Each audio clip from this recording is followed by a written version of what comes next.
Hi there, this is Tony from pianotone.ca, and in this video I'm going to compare one of the world's most popular portable digital pianos ever, the Yamaha P-125, with its successor, the Yamaha P-225. The 225 was released in 2023. I've owned a P-125 on a couple of occasions, and it's always been one of my absolute favorite digital pianos. I currently have the P-225 rented for a couple of weeks, and I've already posted my full review on the 225, which I will link to in the description below.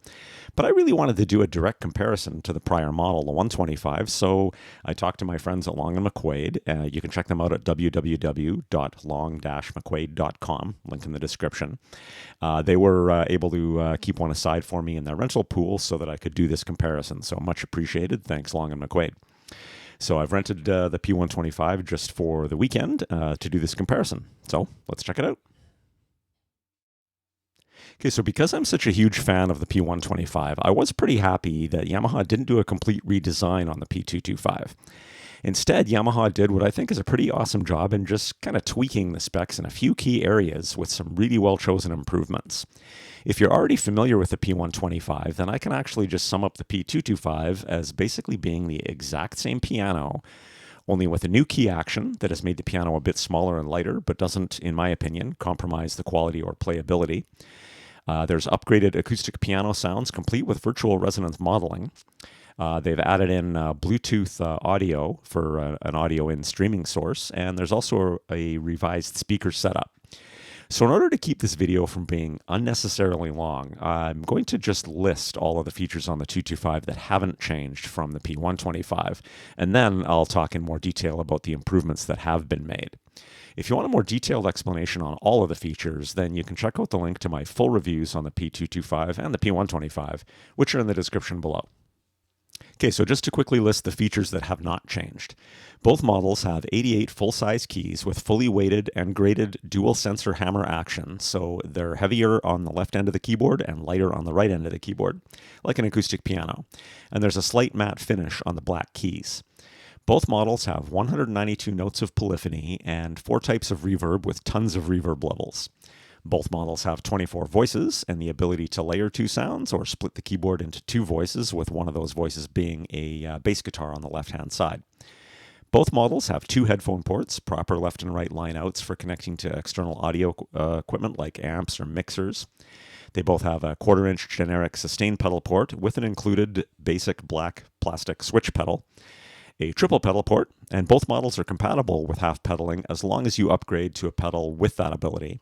And both models have a super cool connectivity feature, the USB to host port on both the P-225 and the P-125, but not the short-lived P-125A.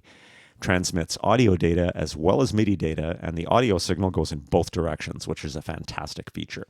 Both models had a really well thought out, simple to use and functional button-driven user interface for selecting voices, layering or splitting voices, and also being able to see what your current voice selections are just at a glance. Both models have 20 drum rhythms with optional piano player-centric full keyboard chord detection bass accompaniment, as well as optional intros and outros.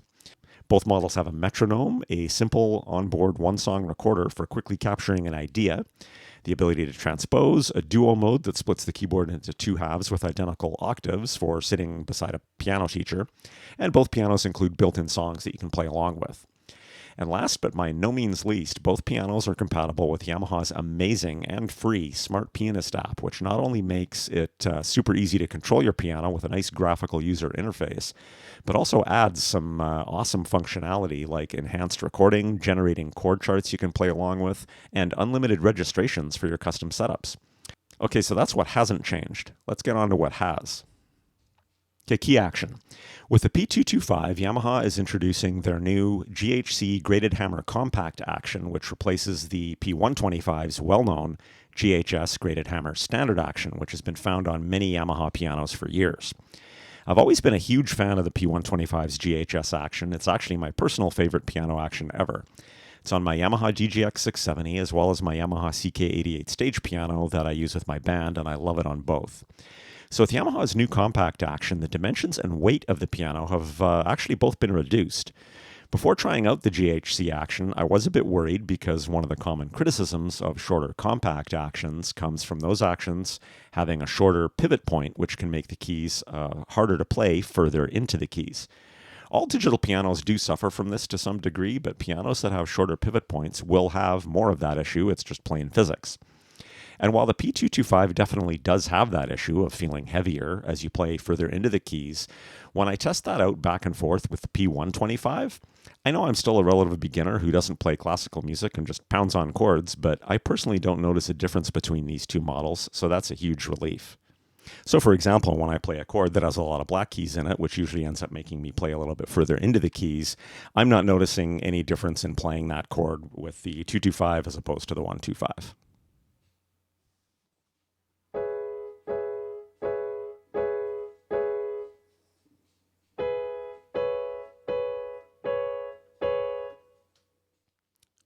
So I've got a lot of experience with the GHS action, and one of the first things I did notice was that the GHC action feels a bit stronger or more solid feeling.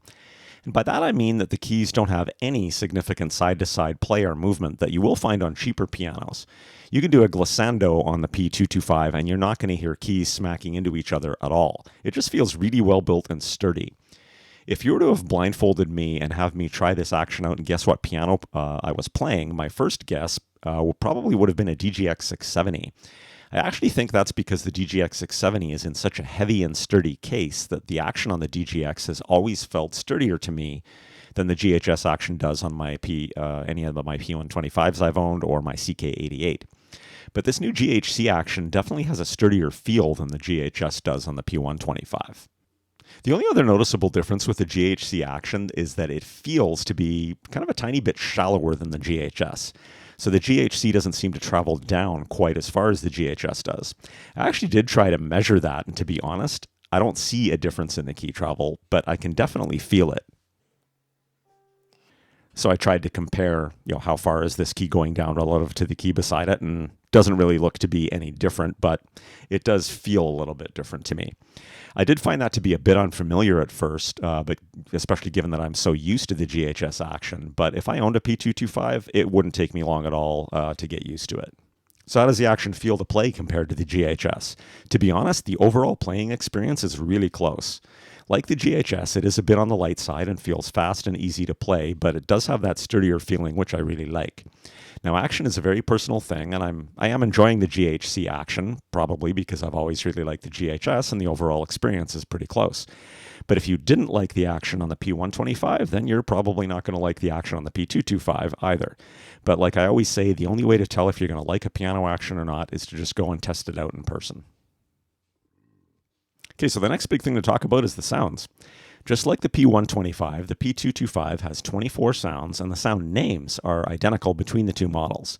You've got 4 pianos, 4 electric pianos, 4 organs, 4 Clive/Vibe/others, 4 strings/pads, and 4 basses. So while the names of the voices are the same, the piano voices on the P-225 have been significantly upgraded.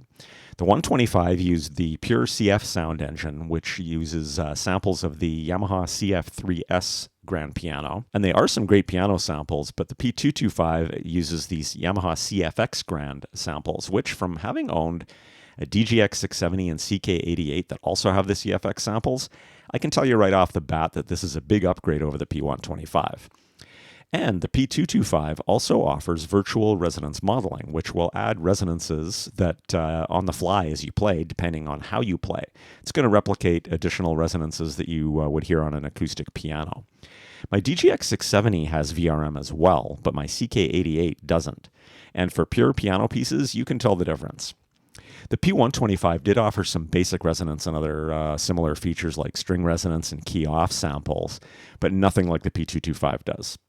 So as far as the other non-piano voices go, it's not mentioned anywhere in Yamaha's documentation or promotional material, at least that I can find, if any changes or upgrades may or may not have happened with the P-225.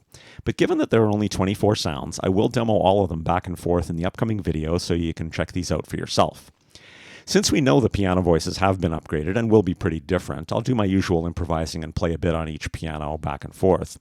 But then for the non-piano voices, to try and see if the voices have changed at all, I'm going to start by playing just the same note back and forth, and then I'm going to play a chord on the 225. Then I'll play the same chord, but I'll split the notes that I'm playing between the two pianos to see if we can hear any difference. And for the non-piano voices I feel are the most used, so a couple electric pianos, the jazz organ, and the strings, I'll also spend some extra time playing some improv back and forth as well as the basic test.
Okay, so what did you think of the voices on the P-225 versus the P-125? Especially in my headphones, I can hear a noticeable improvement in the piano voices, which isn't surprising given the upgrade to the CFX grand sounds with virtual resonance modeling. But how about the other sounds? From my back and forth testing, the only voice I definitely hear a difference in is the rock organ. And even with that, I'm not sure it's a different sample. I think it just might be EQ'd a little bit differently. It sounds brighter and actually a touch harsh or shrill on the P125. I definitely like how it sounds more on the P225. And the only other voices that might have been tweaked, at least to my ears, are the strings, but if so, only slightly. I couldn't really even put my finger on it, but it seems that every once in a while I hear a really subtle difference, but then I can't replicate it. This could just be related to any differences in the velocity I'm using because of the different key action. So even though it doesn't look like there's much difference in the non-piano sounds, I always really liked those sounds on the P125, so I'm fine with that. And to be honest, the P125 has always had one of my favorite Rhodes electric piano voices with a nice deep growl in the low end, so I'm happy Yamaha didn't change that. Okay, Bluetooth. The next big upgrade with the P225 is it now supports Bluetooth audio in, so you can stream audio wirelessly into the piano from any Bluetooth device. So now you can easily stream in backing tracks, play along with YouTube videos, or listen to your online piano lessons through your headphones, speakers, or any other audio outputs like the left-right line outs or the USB audio interface out, all without needing any extra equipment. Okay, speakers. So the speakers are one of the bigger changes between the P125 and the P225. The P225 has the same wattage output as the P125 with 7 watts per side for a total of 14 watts, but the big difference is the direction that the speakers face. The P225 has 2 speakers that face out the back of the piano and are vented out the front through a couple of slots, creating kind of a two-way, almost 3D sounding experience. In contrast, the P125 speakers face downwards and upwards towards the player.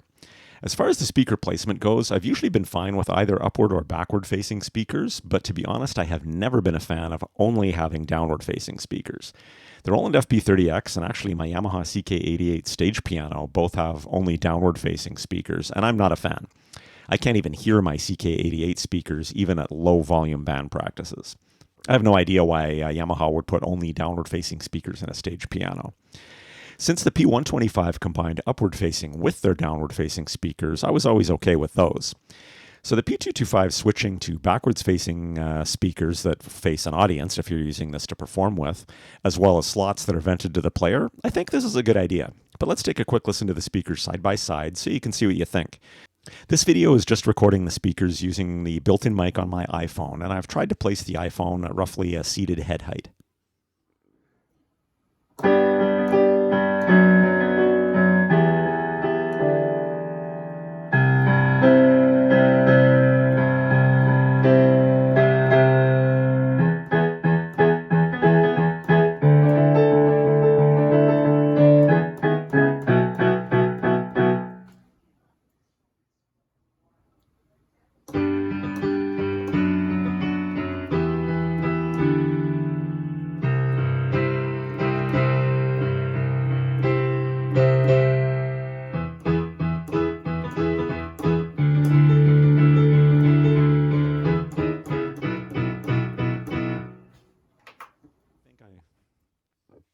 So what did you think of the speakers? It's probably hard to tell in my iPhone recording, but to be honest, they're both fine.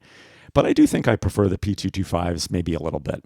I do live in an apartment, so I almost never use speakers, and I am recording this video in a tiny room, so it might not be the greatest comparison test, but better than nothing.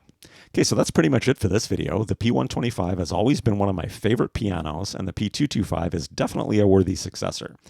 Yamaha kept all the awesome features of the P125 and then inserted some awesome upgrades in key areas. Most notably for me, the CFX Grand piano samples and the Bluetooth audio in are huge improvements. As far as the new key action goes, the GHS has always been my favorite piano action, and compact or not, the GHC feels similar enough to me that, in my opinion, it's not really a huge factor. I like it as well. So with that in mind, the added bonus of being a bit less bulky and a bit lighter without compromising the action is also a bonus. As far as the speakers go, they're both fine, as I mentioned. My personal preference is maybe the P225s by a little bit, but either way, they're decent speakers, especially for practicing. And the final thing to mention is I'm really surprised Yamaha was able to keep the 225 at about the same price as the P-125 was. So in my opinion, there is nothing that comes even close to the P-225 at its price level. So thanks again for stopping by. If you like the content, please feel free to smash the like button and subscribe to my channel. That does really help me out. As always, I have links in the description below to products I've mentioned here so you can check out current prices in your area. And I've also got some links to online piano training that worked really well for me that I highly recommend. So thanks again for stopping by, and happy piano playing and happy piano shopping. Have an awesome day.